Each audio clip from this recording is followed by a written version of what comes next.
جس دیش کی کورٹ کچہری میں انصاف تقوں پر بکتا ہو، جس دیش کا منشی قاضی بھی مجرم سے پوچھ کے لکھتا ہو، جس دیش میں آٹے چینی کا بحران فلک تک جا پہنچے، جس دیش میں پانی بجلی کا فقدان حلق تک جا پہنچے، جس دیش میں روز جہازی سے امدادی تھیلے گرتے ہوں، جس دیش میں غربت ماؤں سے بچے نیلام کراتی ہوں، جس دیش میں دولت شرفا سے ناجائز کام کراتی ہوں، جس دیش کے عہدے داروں سے عہدے نہ سنبھالے جاتے ہوں، اس دیش کے ہر ایک لیڈر پہ سوال اٹھانا واجب ہے، اس دیش کے ہر ایک حاکم کو سولی پہ چڑھانا واجب ہے۔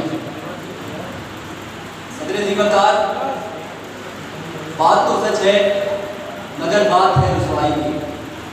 ہماری 75 سالہ تاریخ بدعنوانی، بددیانتی، جھوٹ، لوٹ گھسوٹ، ملکی غداری اور غبن سے بھری پڑی ہے۔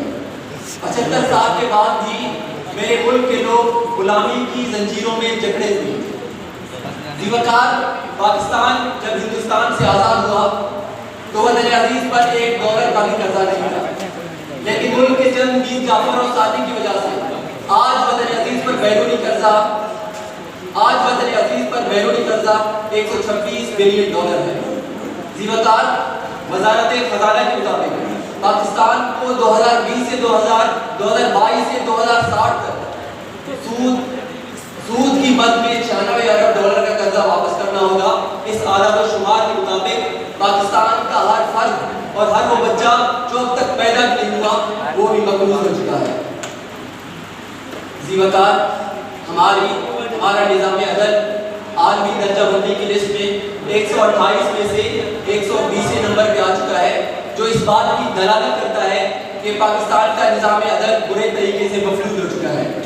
ذیوکار، پاکستانی پاسپورٹ دنیا کے 190 ممالک میں سے 108ویں نمبر پہ آ چکا ہے، جو صومالیہ اور یمن کے پاسپورٹ سے بھی نچلا درجہ ہے۔ ذیوکار، ہمارا سب سے بڑا مسئلہ یہ بھی نہیں، ملک کو جو چیز دیمک کی طرح کھا رہی ہے وہ ہے بدعنوانی۔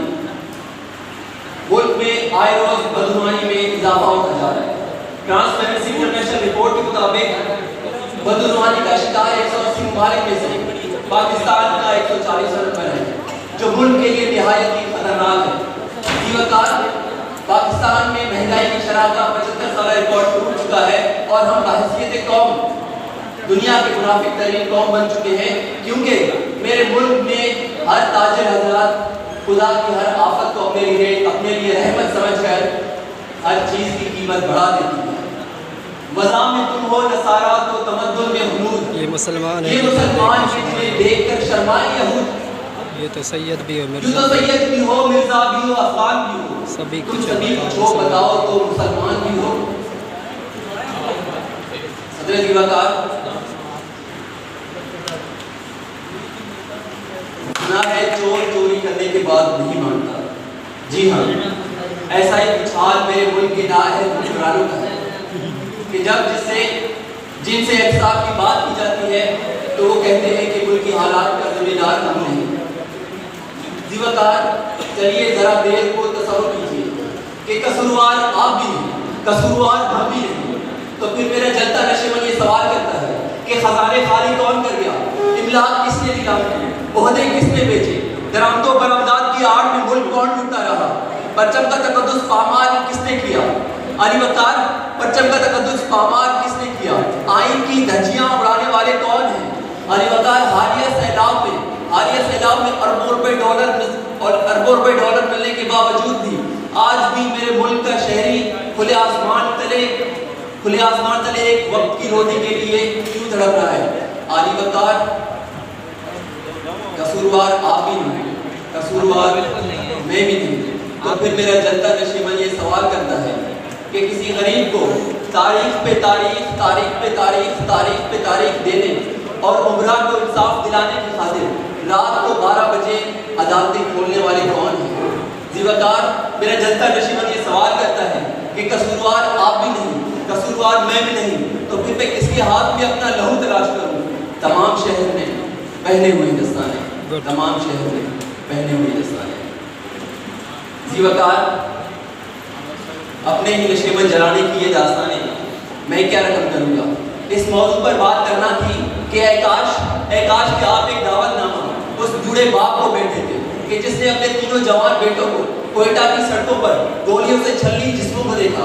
اے کاش کہ آپ ایک دعوت نامہ اس سہاگن کو بیٹھے تھے کہ جس کا سہاگ سیلاب کی تباہکاریوں میں اجڑ گیا۔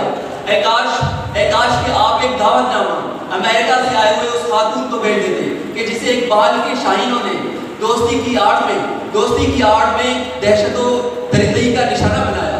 آل وقار اے کاش کہ آپ ایک دعوت نامہ بلوچستان کے ان بچوں کو بیٹھتے تھے جو سیلاب سے درپیش ملبے کے ڈھیر تلے اپنی کتابیں تلاش کرتے ہیں، اپنی کرسیاں تلاشتے ہیں، اپنے درد تلاشتے ہیں۔ آل وقار کو یہاں آتے نعرہ و شیون بلند کرتے اور پکار کر کہتے ہیں کہ کہاں ہے ارض و سما کا مالک کہ چاہتوں کی رگیں کریدے۔ ہوس کی سرخی رخ بشر کا حسین غازہ بنی ہوئی ہے، افق کا چہرہ لہو میں تر ہے، زمین جنازہ بنی ہوئی ہے۔ جی وقار اگر اب بھی اس حیوان میں کوئی یہ کہتا ہے کہ قصوروار کوئی اور ہے تو پھر میں کس کے نام لکھوں جو علم گزر رہے ہیں، میرے لوگ مر رہے ہیں، میرے شہر ڈوب رہے ہیں، کوئی اور تو نہیں ہے بس ایک خنجر آزمائی، ہم ہی قتل ہو رہے ہیں، ہم ہی قتل کر رہے ہیں۔ جی وقار سنا ہے جنگلوں کا بھی کوئی دستور ہوتا ہے، سنا ہے شیر کا جب پیٹ بھر جائے تو وہ حملہ نہیں کرتا، درختوں کی گھنی چھاؤں میں جا کر لیٹ جاتا ہے، ہوا کے تیز جھونکے جب درختوں کو ہلاتے ہیں تو نینا اپنے بچے چھوڑ کر کبے کے انڈوں کو پروں سے تھام لیتی ہے، جب کوئی بچہ کسی گھونسلے سے گر جائے تو سارا جنگل جاگ جاتا ہے، سنا ہے جنگلوں کا بھی کوئی دستور ہوتا ہے، کوئی پل ٹوٹ جائے، کوئی طوفان آ جائے تو کسی لکڑی کے تختے پر گلہری سانپ بکری اور چیتا ساتھ ہوتے ہیں۔ خداوند و جلیل و معتبر، دانا و بینا منصف و اکبر، میرے ملک میں اب جنگلوں ہی کا کوئی قانون نافذ کر دے، میرے ملک میں اب جنگلوں ہی کا کوئی قانون نافذ کر دے۔